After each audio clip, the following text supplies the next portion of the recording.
Hello, everyone. This is Cody Lee of BlackCatBooks.org, author of I the Dragon, Cruel and Beautiful, Rabbit Hole, King Dia, Lauren Frey, Grim Clover, Internet Blood Sports, and the upcoming Jaw of the Dragon.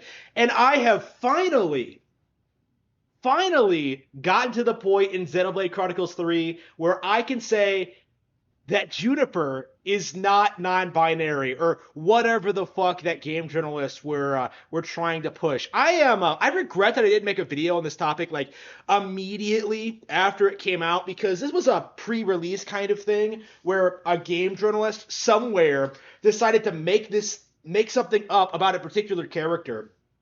It's taken fans to get through the entire game, actually look at the context and understand what's going on. To realize that it's all bullshit. And I have seen like enough of the game at this point to realize that the arguments used to try and pretend that Juniper from Xenoblade Chronicles 3 is non-binary is complete and utter horseshit. Right? It's completely fabricated out of seemingly nothing. It seems like to me that when the protagonists are referring to the group Juniper belongs to, they kind of some tranny localizer threw in like a they there, but you have to keep in mind that Juniper, they don't know who Juniper is at this point. They don't know anything about this colony. It's like one of those obscure out of the way ones that you just kind of stumble across. And like seeing Juniper like interact with other people, seeing her design, seeing like her relationships develop throughout the game as you use her. Yeah, the character is clearly female, and I'm told lots of other people mention this. I'm told in Japanese, it's in other languages that use feminine and masculine pronouns.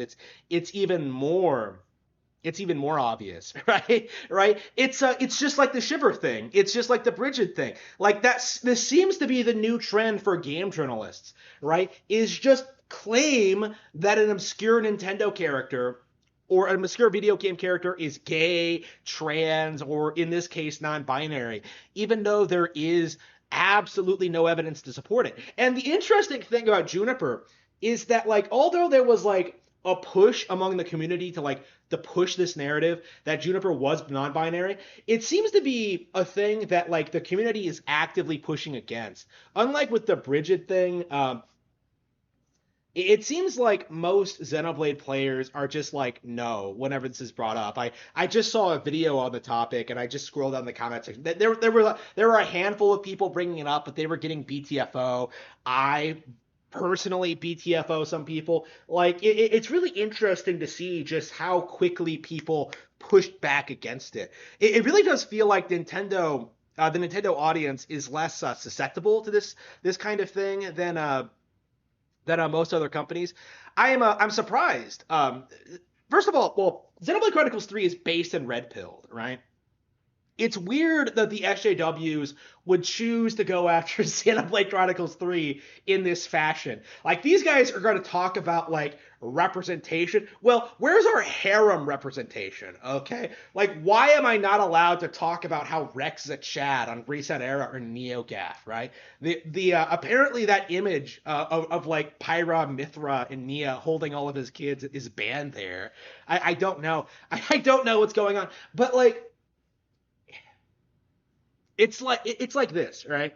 I feel as if the SJWs are losing ground. I really do. Their narratives don't really make a whole lot of sense. They have to make things up, and honestly, without like real support, like some kind of like real endorsement from people at the companies making these games, like their narratives fall apart like in a matter of weeks, right? Like, nobody knew anything about Juniper when the game first came out, and now, like, ubiquitously, like universally almost, everyone always just refers to her as female, right? Because the character is obviously female. Non-binary is not a real fucking thing. Like, it seems to be a term for like for girls to use, like, for attention, or for like trannies when they don't pass. Like, that seems to be the trend with this claim, and it's not really.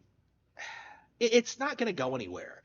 It really isn't. I think the gay narrative is collapsing.